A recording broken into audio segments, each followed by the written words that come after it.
Hey, what's up everybody? Out here doing something a little different today. I want to talk about rock hounding, even though I'm not out here doing that. I'm out in this managed area.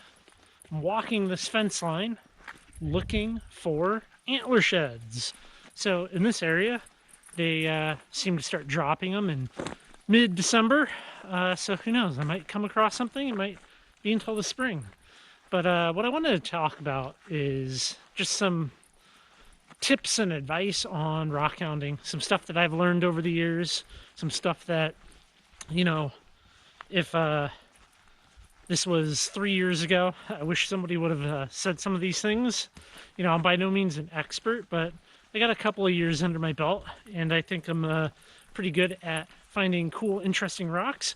So if you want to hear what I have to say about that, keep watching, and let's hop right into this.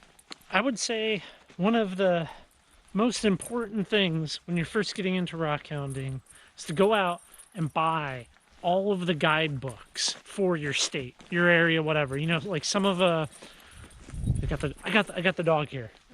Some of the states, your guidebooks like will be Northern California, Southern California. Pick them all up and don't 100% rely on those. If you're gonna go somewhere, you gotta research that spot. The guidebooks are just a starting point. You gotta hop on Google. You gotta do a bunch of research before heading out. So once you have your place in mind, Google it. Make sure that it still exists. You know, you want to make sure that it didn't become private property. It's still accessible. Roads are open. Things like that. Check the Department of Transit website. Go to the DNR, the Department of Natural Resources, MnDAT, USGS. All of these are great resources, and I'll be jumping more into some online resources in future videos, but those are definitely a thing that you gotta do. You gotta research your spot. When you first start going to spots and looking for rocks, you gotta have realistic expectations. If you're in like a Facebook group for your area or something like that, and they talk about going out and they show these amazing specimens they found, probably wasn't the first time. They probably had been out there 2, 3, 4, 5, who knows how many number of times before they found that. The purpose of going rock hounding is, yeah, you want to find cool rocks, but really it's to get out into areas like this. It's a loud raven or loud crow, and just experience something not being in the city. A great resource for connecting with other people into rock hounding is Facebook groups. Almost every single state, region, whatever, has a dedicated Facebook group for that, you know, material, that region, whatever. You should definitely use those resources, but do not get into these Facebook groups and say, how do I find a rock? How do I find insert blank? People don't want to serve you up information on a silver spoon, you know? You gotta dig through the posts, search things, dig a little deeper, and don't just ask blankly. Most everybody nowadays has a smartphone. You probably have a smartphone too if you're watching this. There's a couple of apps that you should put on your phone, 100%. The Rocked app, that's ROCKD, Rocked. It's a free app. There's no ads, none of that stuff. It's a great app. And what it does is you turn it on. Come on, dog. Come on. You turn it on, and it shows you what you're standing on top of from a geological standpoint. It has a bunch of different features. Dog's gotta go. It has a bunch of different features, but it's really cool for kind of getting your bearings and learning about the area that you're exploring. 100% get that. There is another one that I love that me and Sarah we've been using, and that is the Gaia app, Gaia GPS. Gaia is unique in that what it allows you to do is download layered maps offline. So you can have historical topo maps, you can have Google satellites, the roads, all of this stuff. Drag a box over an area, download it to your phone, use it when you have no cell phone coverage, and track pre-plotted courses, leave flags, all that stuff. It's an amazing app. There's a lot of videos on YouTube of people digging into Gaia more than what I'm going to be able to do in this quick video, but get the Rocked app, and if you want to get Gaia, I believe it's $30 a year. 100% worth it. 100% worth it. You will not regret getting Gaia. One of the first things I always see when somebody gets online and they start asking, where do I find rocks, is people will suggest join a rock club. Almost every single big city, every state, region, whatever, has a rock, gem, mineral club of some sort. There's probably one near you. And there's ups and downs to these. They can range from free to like $40 a year. These clubs put together club outings in the summer, field trips, go out and go to spots that are pretty much a guarantee. Like, you're gonna find cool material on a rock club field trip. They have lapidary equipment, like really big saws, cabbing machines. They put together classes, some of them. They're a great resource. But, it may not be convenient for you to go to. The average age of people that join these clubs is rather high. I'm in my late 30s, and I will often be the very youngest person at my rock club. So, other than somebody that maybe brought a kid. So that's something you want to think about. If you're going there to make new great friends, that's hard if there's a 40-year age gap or more. So that's something to keep in mind. They're a tool for the toolbox. So over in this area, we have all these much larger pines, and we start to thin out here. You can see the trees got a lot lower. I know that there's deer in here. I've seen some sign. Let's wander in there and see if we can't find a bedding location and talk more about rocks.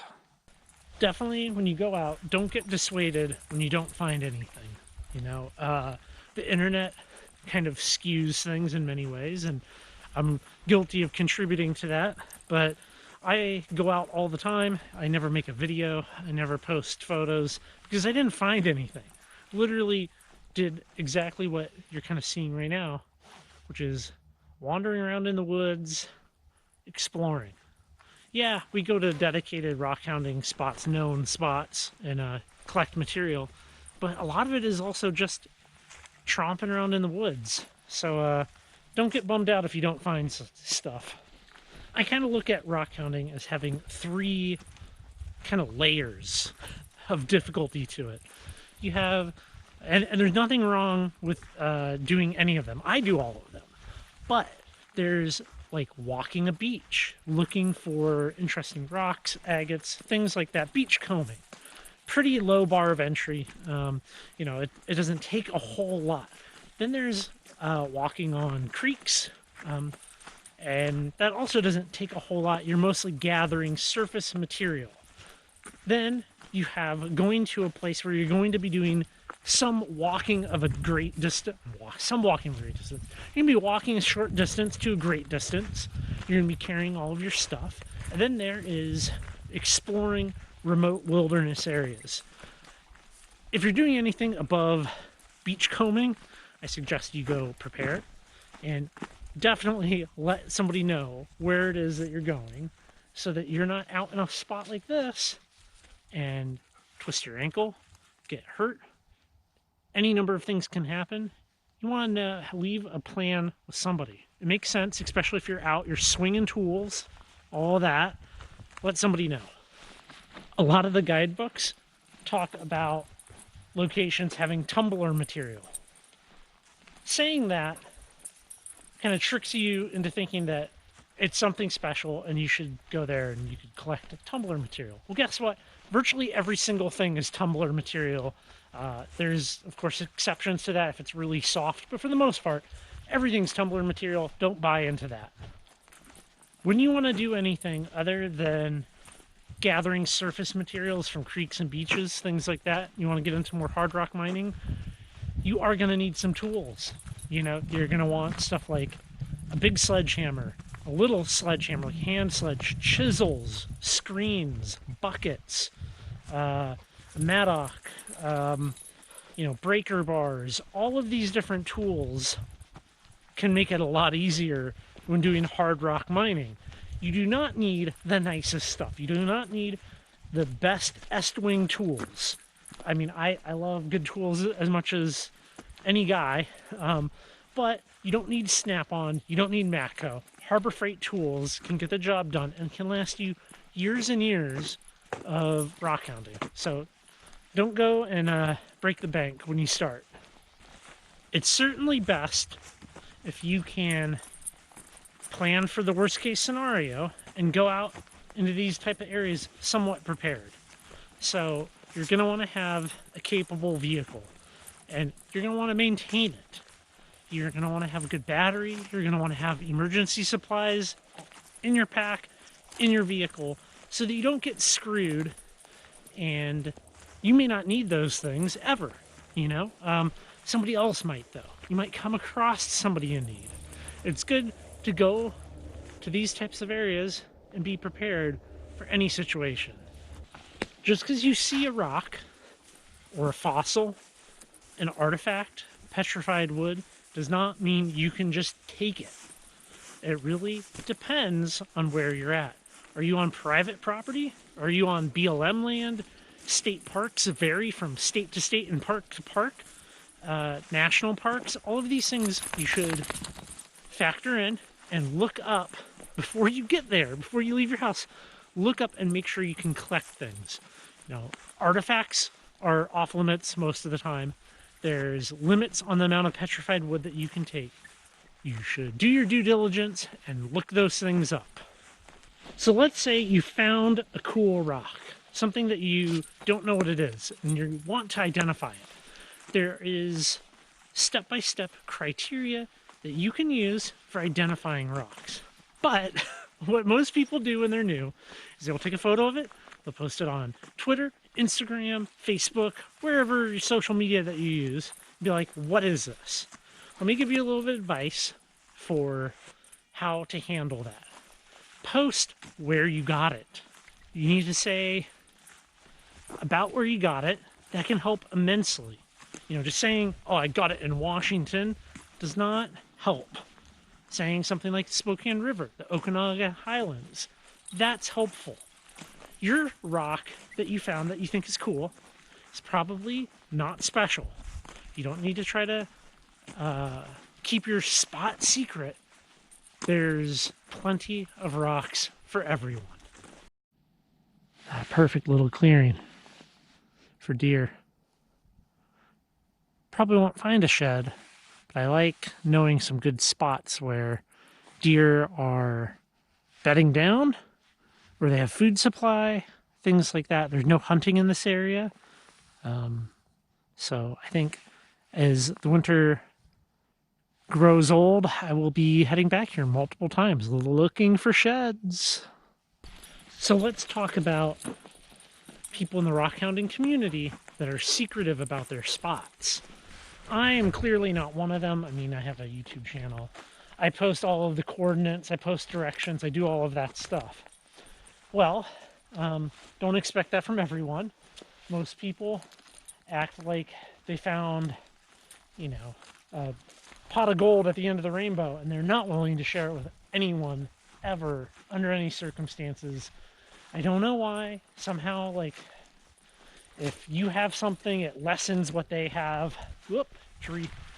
If they have something and you have it, it lessens what they have. It's stupid, and I don't like it. I don't agree with it.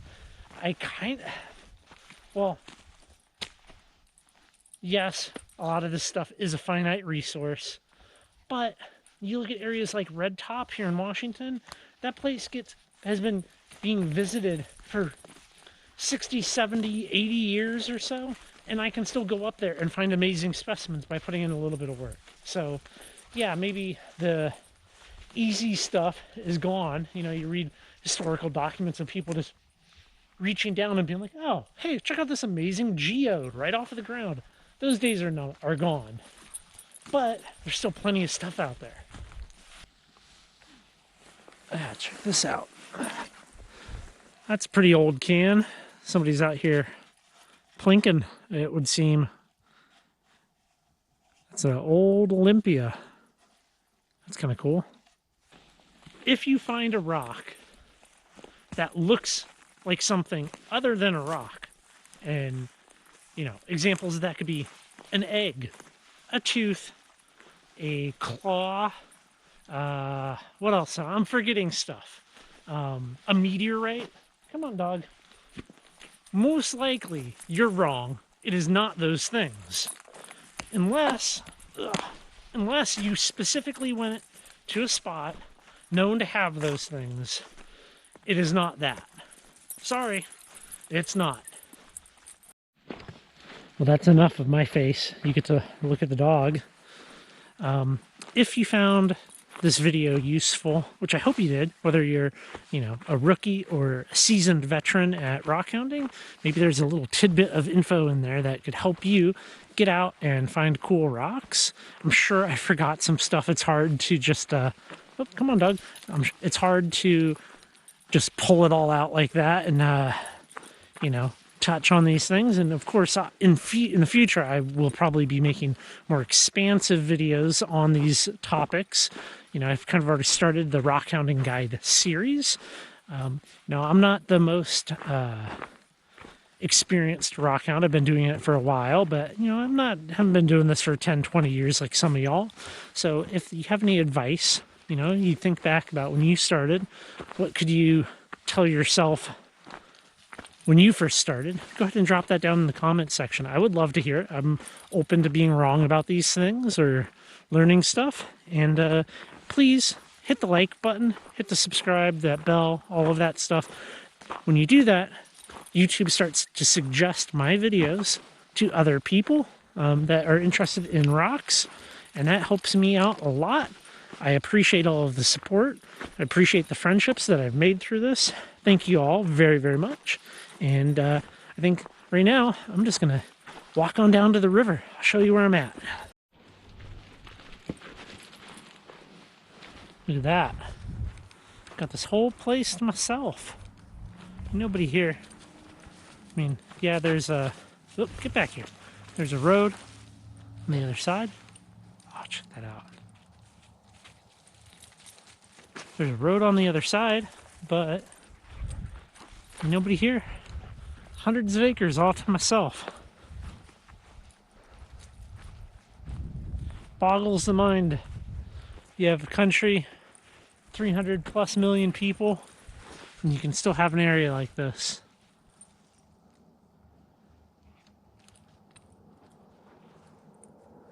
Well,